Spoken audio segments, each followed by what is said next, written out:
کہتے جی کہ اگر کسی آدمی کا طواف زیارت جو ہے، ایک تو بات سمجھیں کہ طواف زیارت حج میں ہوتا ہے اور وہ حج کا رکن ہے، یعنی طواف زیارت کے بغیر اس کا حج مکمل نہیں ہوتا، تحلل کامل نہیں ہوتا، اور اس پر بیوی حلال نہیں ہوتی۔ اگر عورت نے نہیں کیا تو اس پہ خاوند حلال نہیں ہوتا۔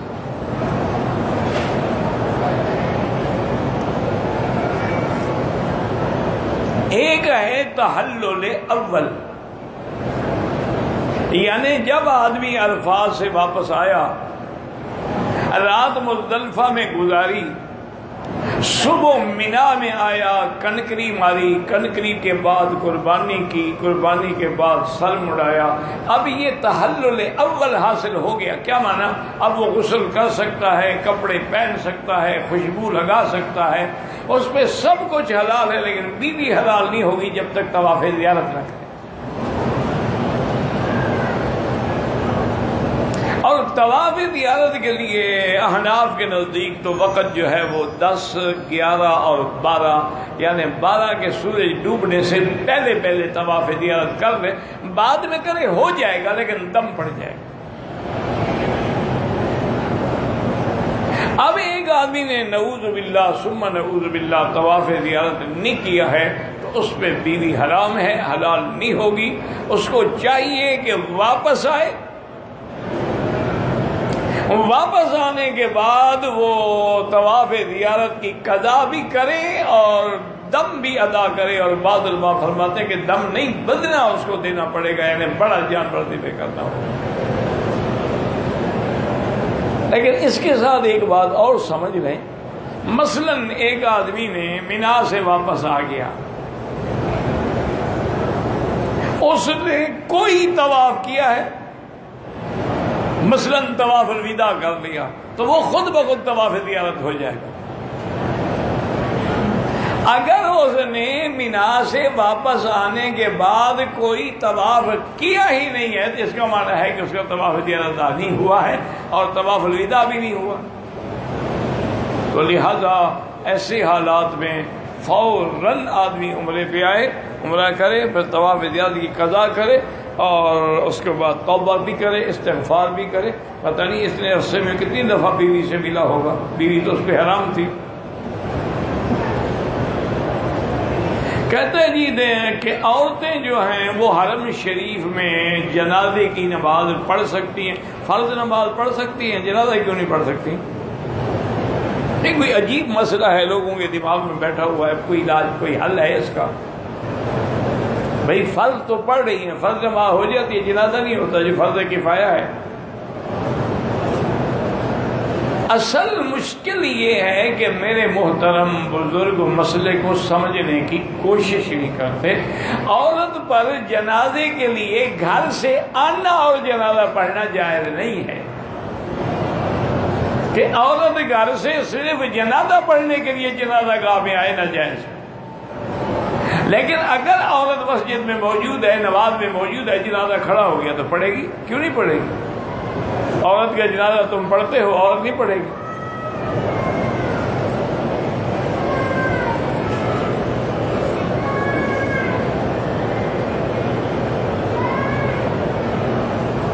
کہتے ہیں جی کہ میں نے کاروبار میں 1.5 کروڑ قرضہ لیا ہے اور آگے میں نے 1.5 کروڑ سے زیادہ لوگوں کو قرضہ بھی دیا ہوا ہے، تو زکوٰۃ کا کیا ہوگا؟ میرا بھائی ایک بات یاد رکھو، یہ کاروباری قرضے ہیں۔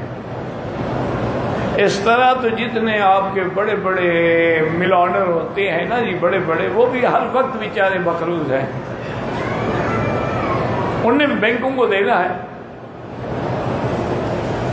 جب آپ کے میرے خیال میں شاید 1973 میں یا کب، جب پورے آپ کے ملک کی صنعت جو تھی نا وہ حکومت نے قومیا لی تھی، لے لی تھی، تو میرے دوست ہیں ایک سہگل فیملی، بہت بڑے لوگ ہیں، وہ عمرے پہ آیا تو مجھے بھی ملنے کے لیے آ گیا۔ میں نے اس کو بطور افسوس کہا، میں نے کہا یار آپ لوگوں کا بڑا نقصان ہوا، کہ آپ کی ملیں ساری حکومت نے چھین لی ہیں، یہ کوہ نور ٹیکسٹائل مل اور یہ وہ سب ان کی تھی، تو وہ ہنس پڑا ہوئے گا، باقی رات میں کوئی نقصان نہیں ہو۔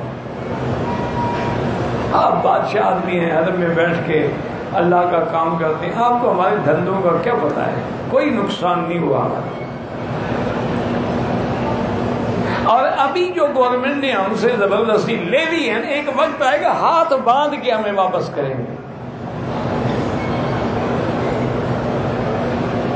میں نے کہا کیسے نقصان نہیں ہوا یار، اتنی بڑی جگہ۔ اس نے کہا فقیر صاحب بات یہ ہے کہ جب ہم لوگ مثلاً مل بناتے ہیں، اس کی فیزیبلٹی رپورٹ بنتی ہے کہ اس مل پہ کتنا پیسے لگیں گے، مثلاً 1 کروڑ لگے گا، اچھا کتنے عرصے میں یہ پیسے ہمارے واپس آ جائیں گے،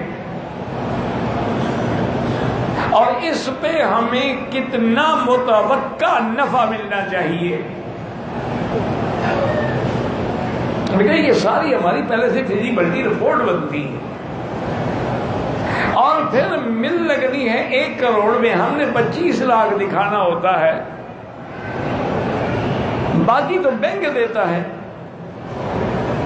بینک سے لے کے وہ 25 لاکھ بھی ہم واپس لے لیتے ہیں، باہر سے مشینری منگواتے ہیں، وہ ہوتی ہے 20 لاکھ کی، تو ہم 40 لاکھ کا بل بنواتے ہیں۔ اس کے بعد پھر ہر چیز ہماری انشورڈ ہوتی ہے۔ تیسری بات یہ ہے کہ ہر چیز ہماری پلج ہوتی ہے بینکوں کے پاس۔ کہا وکیل صاحب میں جس مل کے کمرے میں سوتا تھا نا، میرا وہ بیڈ جو ہے وہ بھی پلج ہے، بھرتے رہے قرضہ، ہم سے مل تو لے لی نا۔ ہمارا کیا نقصان ہوا ہے؟ ہم نے کمانا تھا، منصوبہ تھا کہ ہم 2 کروڑ کمائیں گے، ہم تو 10 کروڑ کما چکے ہیں۔ پھر اس نے کہا وکیل صاحب ہمارا ایک نام ہے کہ سہگل فیملی کا ایک لیٹر بھی چلا جائے تو بینک ہمیں کروڑوں کا قرضہ دے دیں گے، حکومت کو کون دے گا؟ اور جتنا مٹیریل اندر پڑا ہے یہ اتنے دن چلے گا، اس کے بعد نہ ان کو مٹیریل ملے گا نہ مل چلیں گے، پھر یہ مشینری بیچ کے کھاتے رہیں گے انشاءاللہ۔ اور وہی ہوا۔ تو اس لیے میرا بھائی ایک بات یاد رکھو، مثلاً قرضہ ہے یقینی کہ ہمیں ملے گا واپس، زکوٰۃ ادا کر دو۔ اگر قرضے میں شک ہے کہ نہیں ملے گا، انتظار کرو، جب مل جائے تو پوری مدت کی زکوٰۃ ادا کرو، ورنہ تو سارے مقروض ہیں جناب۔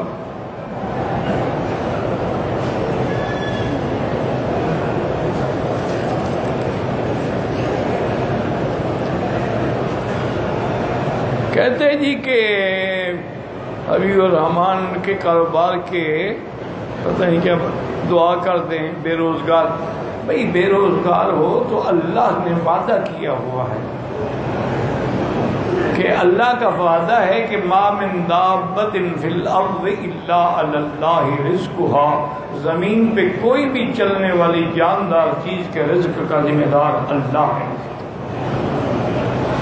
آپ اتنا مہربانی کریں کہ من یتق اللہ یجعل لہ مخرجا، جو اللہ سے ڈر کے گناہ چھوڑ دے اللہ راستے بناتے ہیں، وَيَرْزُقْهُ مِنْ حَيْثُ لَا يَحْتَسِبُ، اس کو رزق وہاں سے دیتی ہیں جہاں سے اس کا گمان ہی نہیں ہوتا۔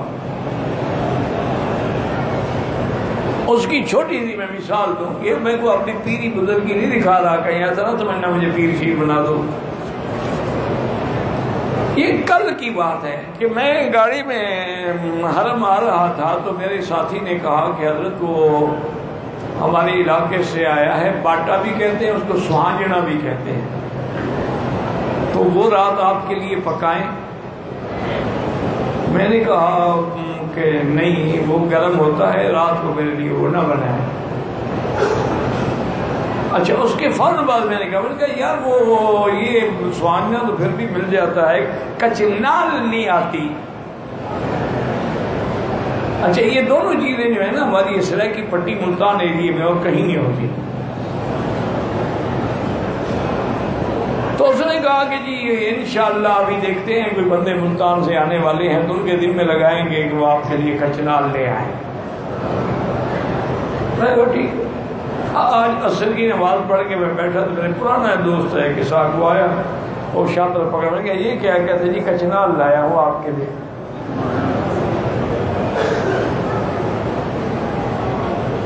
بھئی کب آئے ہو؟ انہوں نے کہا جی میں سیدھا ایئرپورٹ ادھر ہی آ رہا ہوں کہ کچنال خراب نہ ہو جائے. اس نے ہاتھ میں پکڑی ہوئی ہے. تو اللہ اس طرح دیتے. حالانکہ میں نے الحمدللہ نہ مانگی نہ میں نے اس کو کہا ہے، لیکن جب اللہ پر یقین کامل ہو تو اللہ فرماتے چلو میرے بندے کے منہ سے نکل گیا تو سچا کر دو اس کو. تو اس لیے دو باتیں یاد رکھیں. ایک گناہ چھوڑ دو. جب تک گناہوں میں رہو گے کبھی نہ اطمینان قلب ہوگا نہ رزق حلال ہوگا. اور ہمیشہ دیکھو نا، آگ ہو، آگ پر پیٹرول ڈالو، آگ بڑھے گی، کم تو نہیں ہوگی نا. یہ آپ کا جو حسینوں سے عشق بازی ہے نا، اس سے آگ بڑھتی ہے، ٹھنڈی نہیں ہوتی. پیشاب سے کبھی کپڑا نہیں دھویا جاتا. آپ توبہ کریں، گناہ چھوڑ دیں اور استغفر اللہ الذی لا الہ الا هو الحی القیوم واتوب الیہ.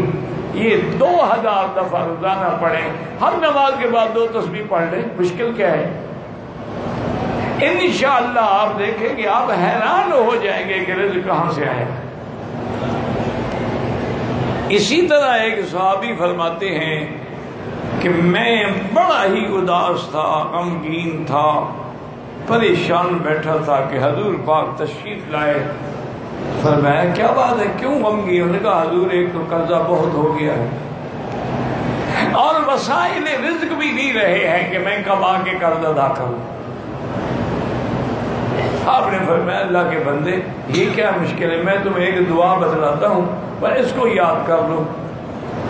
اللہم انی اعوذ بک من الہم والحزن واعوذ بک من العجز والکسل واعوذ بک من الجبن والبخل واعوذ بک من غلبۃ الدین وقہر الرجال.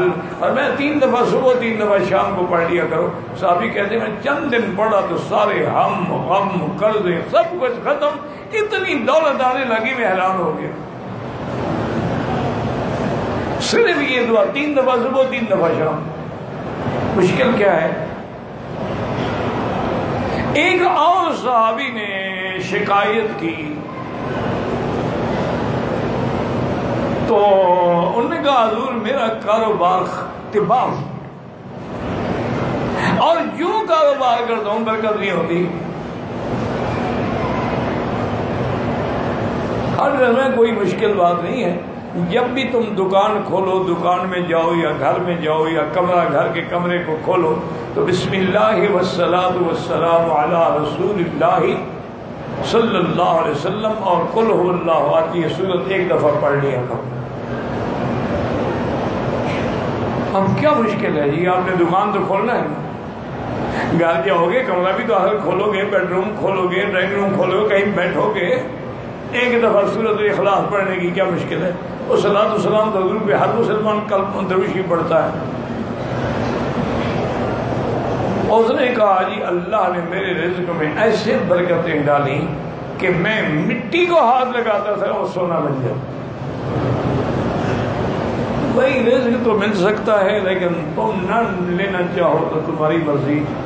تم کہتے ہو کہ میں عقل سے کماؤں، انما اوتیتہ علی علم عندی. تو قارون نے کہا تھا نتیجہ کیا نکلا؟ فخسفنا بہ وبدارہ الارض. اللہ نے فرمایا اس کو بھی، اس کی جائیداد کو بھی زمین میں دھنسا دو. حضور نے فرمایا یتجلجل بہا الی یوم القیامہ، ایسے دھنسا جائے گا قیامت تک زمین. وہ کہتا تھا میرے پاس علم ہے، میں نے ایسے دولت کمائی، خدا نے مجھے تھوڑی دی. جیسے آج کل لوگ کہتے ہیں یار تم غریب ہو، تم جانتے کیوں نہیں، ان پہ ٹرک ہی نہیں آتے کمانے کے. باقی تمہاری مرضی ہے جناب. پہلے 2 عمرے کیے، دوسرے عمرے میں احرام کی حالت میں ہیں. حجر اسود کا بوسہ لیا، مدینے سے واپسی پر عمرے کیا، ٹینٹ نہیں کروائی، احرام کھول دیا. کسی نے کہا کہ ایک گندم مٹھ بھر کے دے دو. ایک گندم نہیں جناب، ایک بکری ذبح کرو، 400 ریال. سر بھی منڈاؤ اور ایک بکری بھی ذبح. اس نے کہا بس ایک مٹھی بھر گندم دے دو. پتہ نہیں ان کو کون سے ایسے مولوی ٹکر جاتے ہیں. انا للہ و انا الیہ راجعون. مولانا پیر مختار صاحب، مجھے نہیں پتا بھائی، جب میں نہیں جانتا کسی کے بارے میں کیا کہہ سکتا. کہتے جی ہم اس کی بیعت ہو سکتے، بھی میں جانتا ہی نہیں تو کیا بتاؤں.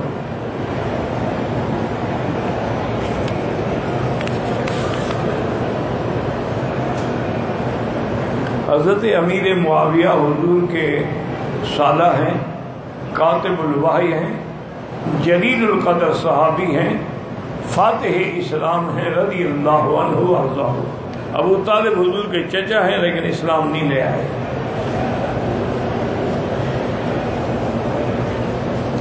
کہتے جی کہ عرس کی شرعی حیثیت کیا ہے؟ شرعی حیثیت یہ ہے کہ بالکل بدعت ہے.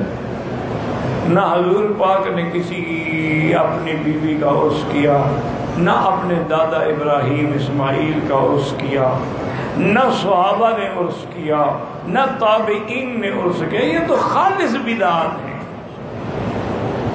اور بالکل ناجائز. اور آج تک تم نے یہ نہیں سمجھا عرس کہتے کس کو ہے؟ تمہیں پتہ ہے عرس کہتے ہیں شادی، عریس کہتے ہیں دولہا، عروسہ کہتے ہیں دلہن. یہ کس کی شادی کرتے ہیں آپ صاحب بزرگوں کی؟ کس سے شادی کر رہے ہیں؟ اسی لیے یہ کہتے ہیں نا کہ میں مر جاؤں تو کہیں گے مولوی مکی مر گیا، ان کا پیر مر جائے کہ وصال فرما گئے. کس سے وصال ہوا ہے جی؟ وہ چونکہ وصال فرما گئے ان کو ہر سال شادی کرنی پڑتی ہے. انا للہ و انا الیہ راجعون. دعا کرو اللہ ہدایت دے. اصل میں مصیبت یہ ہے جی کہ اللہ والے تو فوت ہو گئے نا، اللہ ان کی قبروں پہ کروڑوں رحمتیں کرے.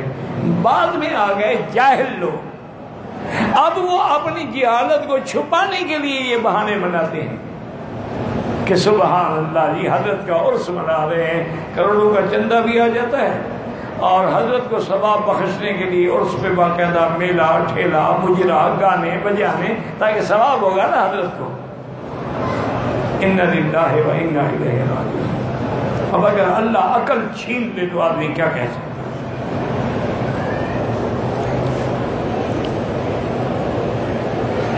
کہتے ہیں جی پاکستان میں بعض دربار پر بہشتی دروازے ہیں. ہم ماشاء اللہ جناب مکے مدینے میں تو نہیں ہیں، تمہارے درباروں پہ بہشتی دروازے بن گئے، پھر ادھر آنے کی کیا ضرورت ہے؟ وہاں جاؤ، بہشت داخل ہو جاؤ. انا للہ و انا الیہ راجعون. کیا اب ایمان سے کہو یہ بھی انسانیت کی بات، یعنی عقل کی بات. چلو شریعت تو چھوڑو، عقل بتاؤ. کہیں جنت کا کنڈا لگا ہوا ہے، کہیں جناب وہ بہشتی دروازہ کھلا ہوا ہے. انا للہ و انا الیہ راجعون. ولا نقول الا لا حول ولا قوۃ الا باللہ العلی. توبہ کرو بس. کہتے جی مغربی ممالک میں ظہر اثر مغرب عشاء کو جمع کر کے پڑھتے ہیں. بعض یہ 4 نمازیں جمع کرنا منع ہے. ظہر اثر جمع ہو سکتی ہے، مغرب عشاء دونوں جمع ہو سکتی ہے، کیونکہ حالات وہاں ایسے ہوتے ہیں کہ برف باری ہے، آنے جانے کا راستہ نہیں ہے، مجبوری سے ہو سکتی ہے. افضل یہی ہے کہ اپنے وقت میں پڑھو. وہاں آپ دیکھیں آج میں دیکھ رہا تھا کہ اتنی برف پڑی ہے کہ پورا گھر جو ہے نا اس کے اوپر برف نے ڈھک دیا، وہ گھر برف کا گھر بنا ہوا ہے. تو اب کون نماز پڑھنے جائے گا جناب؟ یہ شکر کرو پھر بھی پڑھتے ہیں. تم تو یہاں سکون سے رہتے ہوئے بھی نہیں پڑھتے ہو. وہ مسلمان ہم سے بہت اچھے ہیں. پیشاب کے قطرے آتے ہیں، ہر نماز کی وضو نیا کرتا ہوں. بہرحال نیا وضو بھی کریں اور انڈر ویئر بھی رکھیں، اس کو بھی ذرا دھو لیا. اشراق کے وضو سے چاش پڑھ سکتے ہو؟ ہم پڑھ سکتے ہیں. اللہ کے بندے فجر کی نماز کا جو وضو کرو گے ظہر تک وہی کافی ہے. اشراق کے لیے پھر وضو کرنے کی الگ ضرورت ہی نہیں ہے تمہیں.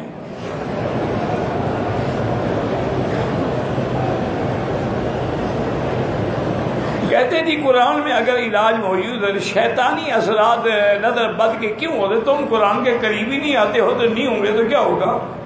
تم بھی قرآن پڑھو گے، علاج قرآن کا کراؤ گے تو جان بچے گی نا، خود بخود علاج ہو جائے۔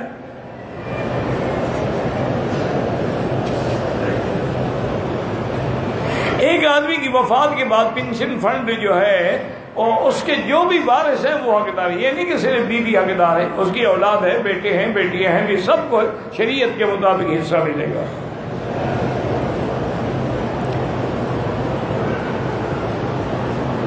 دو بیویوں میں سے ایک بیوی جائیداد مانگتی ہے، دونوں کو حق ملے گا، 8واں حصہ جائیداد کا جو ہے وہ 2 بیویوں میں تقسیم ہوگا، اور لڑکے کا ڈبل اور لڑکیوں کا یعنی آدھا۔ لوگوں نے رقم دی کہ کبوتروں کو ڈالنا ڈالیں، بالکل ڈالیں، لیکن ایسی جگہ ڈالیں جہاں پاؤں کے نیچے نہ آئے، بے ادبی نہ ہو اللہ کے رزق کی۔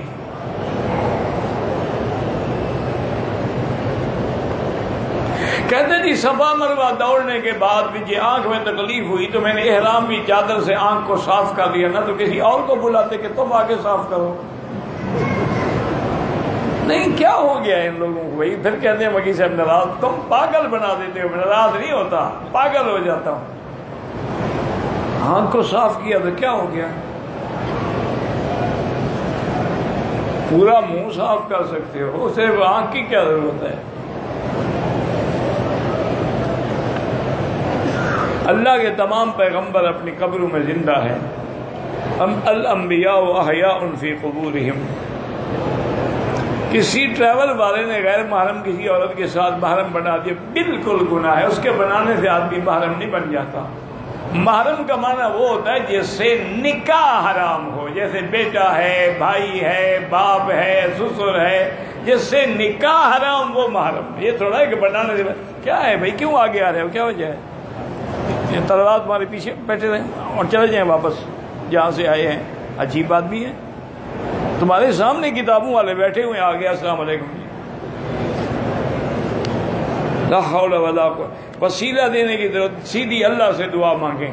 میں نے کل عمرہ کیا، طواف میرے محرم بچھڑ گئے، صفا طواف کیا، ہوٹل میں گئی، احرام اتار دیا، دوبارہ طواف کیا۔ عورت کا احرام ہوتا ہی نہیں، کیا اتار دیا تم نے؟ کوئی بات نہیں، ٹھیک ہو گیا، تم نے دوبارہ کر لیا، ٹھیک ہو گیا۔ عورت کا کیا احرام؟ یہ رومال باندھ دیتی ہو احرام ہے؟ عجیب بے وقوفی والی بات ہے۔ کل ہم مدینہ منورہ سے واپسی میں احرام باندھ کے آتے، عصر کی نماز کے لیے ہم نے گاڑی ایک پیٹرول پمپ پہ روکی، امام تھا، اس نے پینٹ شرٹ پہنی ہوئی تھی، کلین شیو تھا، تو ویسے مقتدی بھی تو ایسے ہیں نا، جیسے روح ویسے فرشتے۔ نماز ہو جاتی ہے، ایک بات یاد رکھو، صلو خلف کل بر و فاجر، ہر نیک اور برے کے پیچھے نماز ہو جاتی ہے، لیکن ایسے لوگوں کو امام نہ بنایا کریں۔ ایک ہے نماز کھڑی ہو گئی، ہم بھی اچھا کئی دفعہ ہوتا ہے، سفر میں ہیں، اب جماعت کھڑی ہے، کیا کریں؟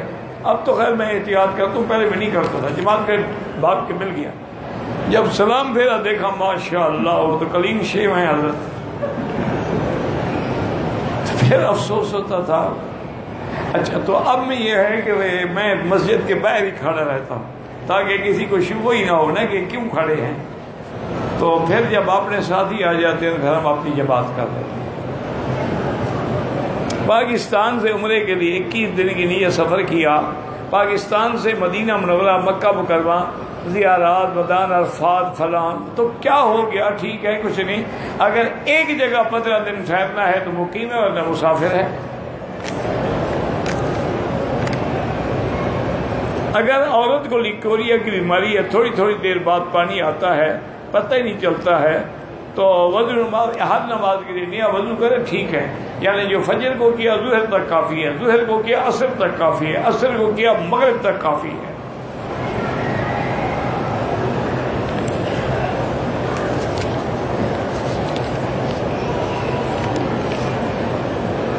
اس وقت تقریباً پاکستان 28 روپے کا ریال ہے۔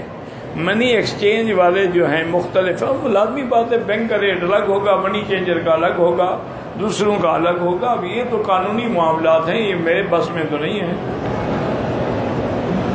اگر عمرہ کیا ہے نفل وقت مکروہ وقت میں نہ پڑھیں، بال کٹا لیں، سب کچھ کر لیں، بعد میں پڑھ لیں 2 رکعت. خواب دیکھا تھا کہ مولانا محمد قاسم صاحب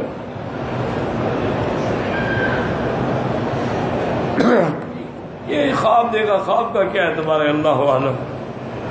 خواب کا کوئی اعتبار نہیں ہوتا، خواب صرف نبی کا وحی ہوتا. باقی خواب سچے بھی ہوتے ہیں، جھوٹے بھی ہوتے ہیں. اچھا، بعض خواب کی تعبیر الٹ بھی ہوتی ہے.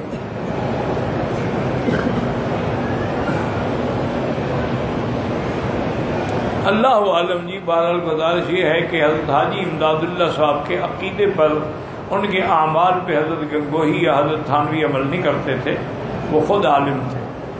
کیونکہ بعض مسائل میں حضرت حاجی صاحب کا تفرد تھا، وہ ان کی اصلاح کے لیے ان کو پیر سمجھا تھا، مسئلے سمجھنے کے لیے نہیں سمجھا تھا.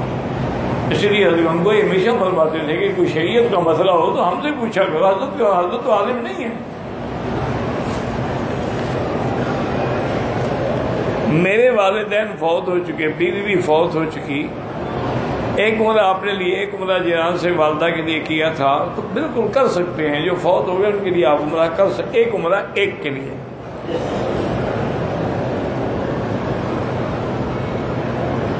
پتہ نہیں کیا ہے. بہرحال انبیاء قبور میں زندہ ہیں. حضور نے دیکھا نا کہ حضرت موسیٰ کھڑے ہوئے نماز پڑھ رہے ہیں. قبرستان کے کنویں کا پانی استعمال کر سکتے، کیوں نہیں کر سکتے؟ میری بیٹی کی عمر 6 مہینے ہے، بہت زیادہ موٹی ہو گئی ہے، اللہ شفا دے. بیماری ہوتی ہے میرا بھائی، جینز ہوتے ہیں بعض، ان کی وجہ سے چاہے آدمی کچھ کرے وہ اولادیں موٹی ہو جاتی ہیں. بعض لوگوں کے جین ایسے ہوتے ہیں وہ روزانہ پراٹھے کھائیں کبھی بھی وزن نہیں بڑھتا ان کا. یہ اللہ کے ہاتھ میں ہے. بہرحال آج کل میڈیکل بڑا ایڈوانس ہے، علاج کروائیں. اگر عمرے پہ آیا ہوں، طائف جا کے واپس ہم پھر لازمی عمرہ کرنا پڑے گا. طائف میقات ہے. میں بہت کمزور ہو گیا ہوں. بیوی کی حقوق ادا کرنے کے لیے ڈاکٹروں سے رجوع کریں انشاءاللہ. کسی اچھے ڈاکٹر کے پاس جائیں تو وہ آپ کا علاج انشاءاللہ. آج کل تو بڑی دنیا میں ایسی چیزیں آ چکی ہیں کہ اس سے علاج ہو جاتا ہے، لیکن ڈاکٹر کے پاس جائیں. تخلفت من العمرہ آخری پڑھا ہی نہیں جاتا تو میں جواب کیا دوں گا. کسی کمپنی کو مہینہ وار سپلائی دینا جائز ہے. کمپنی کے ساتھ فی گھنٹہ 16 ریال ایگریمنٹ کرے، عمال کے ساتھ 12 ہمیں بتائیں. بہرحال عمال کو بتا دے کہ مجھے کمپنی دے گی 16 ریال، میں تمہیں دوں گا 12 ریال. وہ قبول کرے تو کر لو، ورنہ تو ناجائز ہے. ان سے کہو کہ کمپنی اتنا دیتی ہے، پھر تو جھوٹ مار کے کھا رہے ہو نا.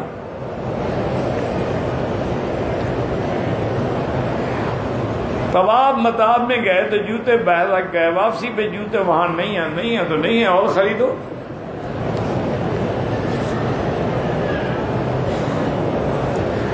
اعمال کی ظاہری شکل ہے اعمال و عدالت. جان تب پیدا ہوگی جب عمل سنت کے مطابق ہوگا.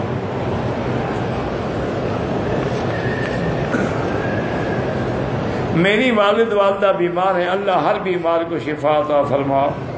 اللہم اشفنا واشف مرضانا ومرضى المسلمین. ایک آدمی مکے میں کام کرتا ہے، زیارت کے لیے مدینہ واپسی میں لازم احرام باندھے ورنہ دم پڑے گی. مدینہ پاک میقات ہے. تعویل قبلہ نماز کے درمیان تو نہیں ہوا تھا، حضور پاک پر وحی اتری، آپ نے پھر دوسرے قبلے کی طرف نماز. وہ تو ایک مسئلہ ہے کہ ایک مسجد میں صحابہ پڑھ رہے تھے نماز، ان کو گزرتے ہوئے صحابی نے کہا کہ بھئی قبلہ تبدیل ہو گیا. وہ تبدیل نماز کی حالت میں بدل گئے. حضور تو نہیں بدلے نماز کی حالت میں. نبی اسلام اپنی مسجد میں تھے. حجر اسود پہ بہت زیادہ ہجوم ہوتا ہے. بہرحال اشارہ جب بوسے کے قائم مقام ہے تو ہجوم کو تم خود بخود بنا رہے ہو نا. دھکے دینے اور کھانے کا شوق ہے تمہیں. ورنہ جب اشارے میں وہی ثواب ملتا ہے جو بوسے میں ہے.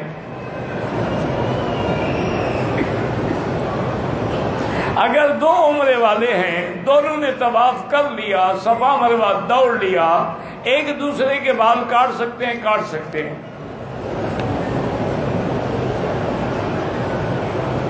میں کہتا ہے میرا دوست جو ہے گھر لے کے مکے سے 1 کلومیٹر وہاں سے احرام پہن کر حرم اعظم پتہ نہیں 2 کلومیٹر سے پتہ نہیں مسجد.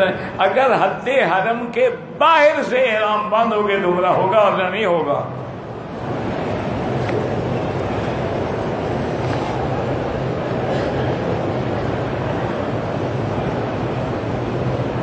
کہتے ہیں کہ جن کے کانوں میں عالم ارواح میں ابراہیم علیہ السلام کی آواز سنی عمرہ نصیب. یہ غلط بات ہے. جب اللہ نے ابراہیم علیہ السلام کو حکم دیا تھا کہ وَأَذِّن فِي النَّاسِ بِالْحَجِّ يَأْتُوكَ رِجَالًا وَعَلَىٰ كُلِّ ضَامِرٍ يَأْتِينَ مِن كُلِّ فَجٍّ عَمِيقٍ. اللہ نے فرمایا اعلان کرو ابراہیم کعبہ بن گیا ہے، لوگوں آؤ حج پر.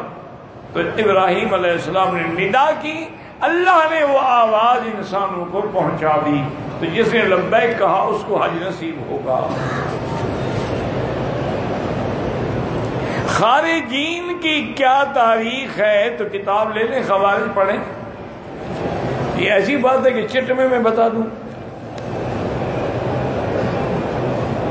ایک پاکستانی عورت کو مدینے میں حیض آ گیا، مکہ مکرمہ آتے ہوئے وہ اگر عمرے کی نیت نہ کرے بغیر مکہ مکرمہ دم پڑ جائے گا. وہ عمرے کی نیت غسل بھی کرے، عمرے کی نیت کرے، نماز نہ پڑھے، لبیک پڑھتی ہوئی مکے آ جائے، بیٹھ جائے، جب دن پورے ہو جائے غسل کر کے عمرہ کرے. نہیں کرے گی دم پڑے گی. پاکستان میں اگر 3 طلاقیں ایک ساتھ ہوں وہ 3 شمار ہوتی ہیں.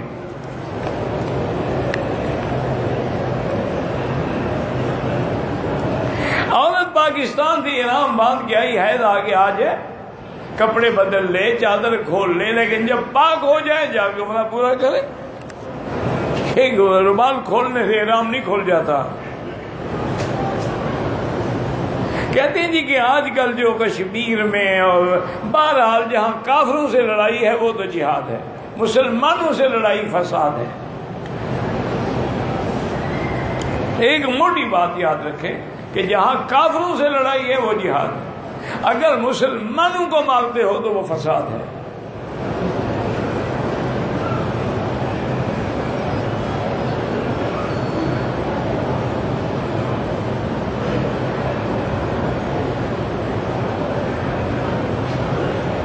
تو بالکل حضور جب وحی آئی ہے تحویل قبلہ کی تو حضور تو وہاں نہیں تھے، حضور اپنی مسجد میں تھے.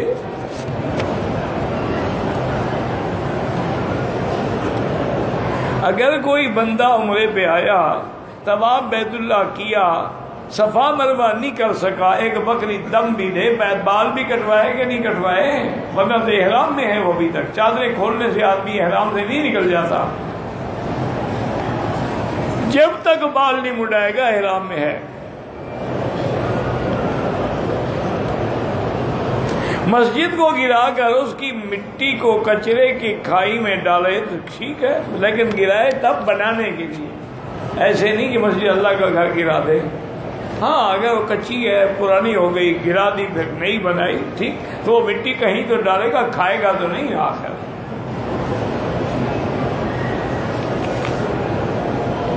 ہم عمرے کے لیے آئے ہیں، ایک ساتھی جدے دعوت کھانے کے لیے گیا، جدے سے واپسی پہ احرام باندھنا ضروری نہیں ہے چونکہ جدہ میقات نہیں ہے. احرام میقات سے ضروری ہے. طائف جاؤ تو ضروری ہے، مدینہ باغ جاؤ تو ضروری ہے، اگر رابق جائیں، جوفہ جائیں ضروری ہے، لیکن جدہ تو میقات نہیں ہے. باندھنے تو برا ہو جائے گا لیکن میقات نہیں ہے.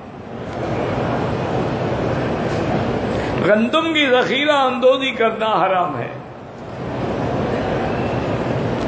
یہ اس وقت حرام ہے جب لوگوں کو گندم نہ مل رہی ہو. اگر گندم عام ہے تو ایک آدمی نے رکھ لیا تو وہ تو گناہ نہیں ہے.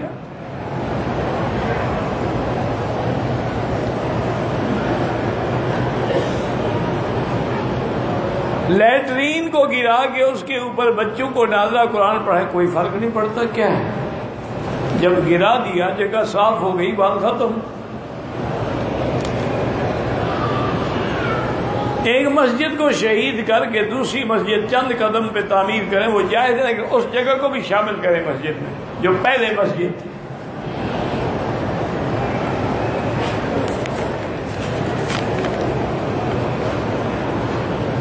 حالت احرام میں عورت کو ماہواری آ گئی، عمرے کا کوئی رکن ادا نہیں کیا، دوبارہ عمرہ نہیں کرنا پڑے گا، نیت کر کے آئی ہے بیٹھی رہے، جب پاک ہو جائے غسل کرے جا کے عمرہ کرے، لیکن غسل سادہ پانی سے یا سادے صابن سے، خوشبو نہ ہو ورنہ دم پڑ جائے گی۔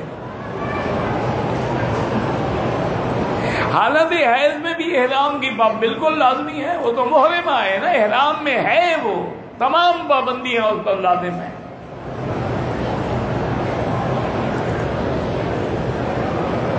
میں نے ایک احرام سے دوسرا عمرہ کر لیا، اس کو دھویا نہیں، کیوں؟ عمرہ کرنے سے احرام پلید ہو جاتا ہے، دھونا ضروری ہوتا ہے۔ عجیب بے وقوف لوگ، برا کام کیا تھا وہ پلید ہو گیا تھا۔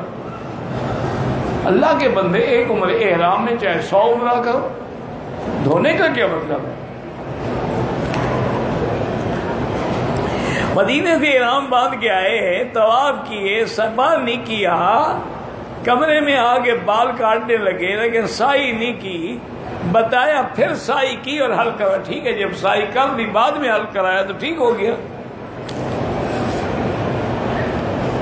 احرام کی حالت میں خانہ کعبہ کو نہیں چوم سکتے، حجر اسود کو چوم سکتے ہیں۔ استلام کا طریقہ ہوتا ہے کہ شاہ بسم اللہ اللہ اکبر، یہ استلام ہے، واللہ اعلم۔